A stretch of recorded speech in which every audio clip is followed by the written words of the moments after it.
Welcome back to the Deep Dive. This week, we took on a really sprawling stack of source material. I mean, it's the kind of stuff that just reminds you how chaotic the information environment is right now. It really is. We've got everything from, these really small personal stories and local community updates, all the way up to huge media antitrust alarms and some really deep cuts of 19th century American history. Yeah, it's an exercise in information triage, really. Our mission for you today is to filter through all that conversational whirlwind, and pull out the structured insight, the precise nuggets of knowledge that can get you well-informed fast. Right. We're connecting those immediate political anxieties you might feel, those personal stories, with some pretty foundational historical context. Absolutely. So our deep dive today, it includes analyzing some recent political moves that are they border on absurdity, existential fears about corporate control of information, the truly shocking origins of a holiday classic. I'm still not over that one. Me neither. And a crucial historical quiz that covers the U.S. foundations that, well, we all thought we knew. Okay, so let's unpack this wide world. Let's start in the political arena, where the sources really capture this mood of total disorientation, a bizarro world feel. It was perfectly exemplified by the reporting on that tanker hijacking in the Middle East, which was so ridiculous it immediately became fodder for late-night comedy. And that absurdity, it quickly segued into some really profound irony. The sources spent a lot of time on the contrast between a political figure who received a Nobel Peace Prize while almost at the same time launching a military operation. Right, one that dramatically escalated conflict. Exactly. Just highlights how quickly narratives are built and then dismantled. They often contradict themselves within, the same news cycle. And if we translate that irony into economic policy, the sources laid out a really devastating, yet I guess politically strategic analysis of the Trump administration's tariffs. Oh, yeah. The impact on American agriculture. Right. What's fascinating here is how the policy created this perfect self-serving problem-solution loop. The sources were very clear. Tariffs on China caused an estimated $44 billion loss for American farmers. Wow, $44 billion. Mostly soybean producers, because China just stopped buying them. So that was the manufactured problem. But I mean, those losses were real. They were immediate and potentially ruinous for those communities. The government couldn't just let them fail, could it? Yeah, and that's the nuance the sources picked up on. The solution was the government stepping in with $12 billion in emergency aid. And while that aid was, vital to keep farms afloat, There's a but coming. there's a big but. The commentators immediately pointed out the political framing. They labeled this massive bailout with a lot of irony socialism. Of course. The underlying implication was this: create a crisis, then rescue you from it strategy. It's designed to enforce dependence to secure loyalty. It's basically a mechanism for buying votes that cost the taxpayer $12 billion while still leaving the farmers $32 billion short. And that structural critique of economic manipulation, that's what brings us to our next segment. And I think this is where the sources delivered their biggest red alert moment. The threat of corporate consolidation. And its corrosive effect on democracy. Yeah. This is a major concern.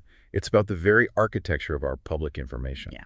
The sources reviewed a proposed media merger that was just universally condemned by experts. A potential fusion between Netflix, which they called a tech platform, and Warner Brothers CNN, a major news provider. Right. And the consensus was that this would be a disaster for consumers because of monopolistic power over content, and fundamentally awful for democracy because of that centralization of narrative control. But the truly alarming thing, the moment that made the commentators ring the emergency bell, involved the competing bid. This wasn't just about corporate moves. Exactly. The sources detailed a competing bid being led by Paramount, the Trump family, Saudi Arabia, and Qatar. I mean, that's quite a group. It is. And the core fear that was articulated was very specific. The Trump family, in an alliance with what the sources called pro-dictatorships in the Middle East, potentially gaining control of a major global U.S. news outlet, like CNN. The sources didn't mince words at all on this. They characterized it explicitly as high-level corruption that just threatens the democratic function of the country. It's a systemic vulnerability. The sources noted this specific statement that democracies die when the regime co-ops or gets control of major media properties. And it speaks to this overwhelming feeling that mega corporations and tech companies are just taking over everything. Netflix isn't just an entertainment company anymore. It's a distribution platform that when you merge it with a news organization, fundamentally jeopardizes that independent media perspective we need for society to function. That feeling of being overwhelmed and helpless against forces so much larger than you are, whether it's economic policy or media mergers. That's exactly why the local and personal updates in our stack resonated so strongly. They offer these necessary insights into community and human resilience. We saw several examples of finding structure in all that chaos. Okay. For instance, there was a discussion about shifting work routines. Yeah. It touched on the psychological value of having a routine. Right, the work from home versus office debate. Yeah. The convenience of working from home was great, but the sources noted a finding that many people saw an improved psychological state from going back to the routine and structure of a physical office. It just underscores how important simple structure and community presence are for our mental well-being. And the municipal updates showed how communities try to structure knowledge sharing. They mentioned the MARC event, that's the Mid-America Regional Council, where different jurisdictions shared success stories. But the real structural insight came from the discussion of Pechakucha. Pechakucha, I love this. It's a structure that respects the audience's time, which is something we definitely aim for here. Pechakucha is a presentation format. You get 20 slides and only 20 seconds per slide, and it advances automatically. It forces brutal conciseness. You can't waffle. Precisely. It forces the presenter to focus on only the absolute essentials. And that approach, disciplined, focused, rapidly delivered, it's a structural lesson that's really relevant for anyone trying to synthesize knowledge quickly, like you, the listener, navigating this massive stack of information. The most powerful insights into human resilience, though, came from the mayor's prayer breakfast stories. The first one involved a woman who's now a pastor in downtown Kansas City. Her turnaround story was just incredible. She grew up in New Mexico, Okay. and by 16, she was on the state's most wanted list. For what? Drugs, prostitution, crime. But she eventually turned her life around to serve others. And the profound insight she offered was about identity. She was half Native American and half Spanish, but she never felt Spanish enough because she didn't speak the language, or Native American enough because she didn't grow up in the culture. Wow. The sources noted that her struggle was essentially this lifelong search for community and belonging that was denied by constant cultural judgment. And that theme of devastating judgment, it continued in the second story, which was a truly tragic narrative about a young boy named Jake Roll. He was killed after a former prisoner stole the car his mother had left him in. Right. And his mother was interviewed, and the core message, according to the sources, it wasn't even about the tragedy itself, but the public aftermath. She spoke about overcoming the intense societal judgment she faced after her son's death. Just piling on. Exactly. And that horrific experience led her to a deeply personal philosophy of non-judgmentalism. It's a powerful, almost unbearable connection. That personal tragedy can be so deeply exacerbated by cruelty and immediate blame from the community around you. And that structural pressure of judgment, I think it connects us to our next section, the erasure and judgment embedded in our history. If we look at history, we often see that trauma and judgment are just erased, sanitized. So let's pivot now to the unexpected history revealed in the sources, starting with a deep dive into the surprising roots of a classic holiday song. We're talking about Jingle Bells. It's so ubiquitous, so benign, it seems impossible it could hide a dark past. Yet the source material was definitive. The song, which was first called the One-Horse Open Sleigh, it debuted in blackface minstrel shows in 1857. Wow, that context is deeply unsettling. How was it used? Well, white actors performing in burnt cork used the song to, and I'm quoting here, mock and caricature black people trying to participate in winter activities. And to tie it back to the political landscape at the time, the composer, James Lord Pierpont, later abandoned his abolitionist family and enlisted in the Confederate Army, where he wrote Southern fight songs defending slavery. So the core takeaway from the sources wasn't just the fact of the song's origins, but the systemic erasure of them. Exactly. The key finding is that these deeply racist origins were subsequently whitewashed over time, completely removed from public consciousness, making it seem purely wholesome and festive. The sources noted that this lack of surprise, that racism is so fundamentally embedded in our culture that even Christmas songs hide it, is the most sobering realization. It's a textbook case of historical sanitization. Speaking of foundational history, let's leverage that 19th century school quiz from the sources for a sort of rapid-fire injection of facts. All right, let's do it. First, the basic foundation. The chief grievance leading to the American Revolution was unfair taxation and lack of representation. Simple, but foundational. And a quick financial fact. Alaska was obtained by the U.S. after being purchased from Russia for $7 million in gold in 1864. And Manhattan Island famously bought for about $24 worth of trinkets. Just massive land deals for what now seem like tiny sums. Okay, now let's slow down and look at the legal and industrial structures that really defined that era. The Dred Scott decision of 1857. This was a monumental blow to human rights. Can you just explain the sheer weight of that decision? Scott was an enslaved man who sued for freedom after his owner took him into free territories. The Supreme Court denied him his freedom, declared that black people were not citizens, and had, quote, no rights which the white man was bound to respect. Just staggering. And beyond that, the court declared that slave owners could take enslaved people into any state, which effectively negated the whole concept of the Missouri Compromise. It proved the entire legal system upheld slavery as protected property.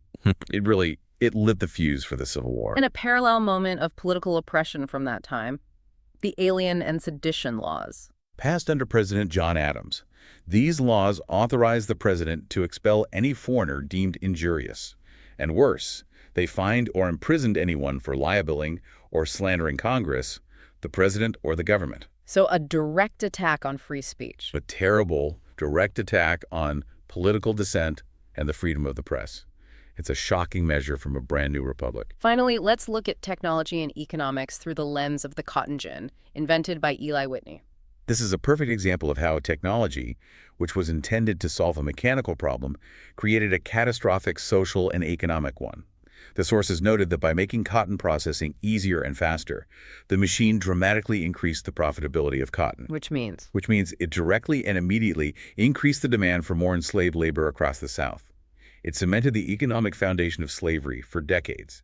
the structural insight here, if we connect it back to that modern tariff discussion, is that whether it's the cotton gin or government aid, creating an economic structure, even one intended to solve a problem, can often lead to devastating and unintended consequences down the line. Absolutely. The mechanisms change, but that creation of systemic dependency, it remains a pretty consistent thread. We'll wrap up our deep dive with some quick, engaging facts and political insights from the final discussions in our source material.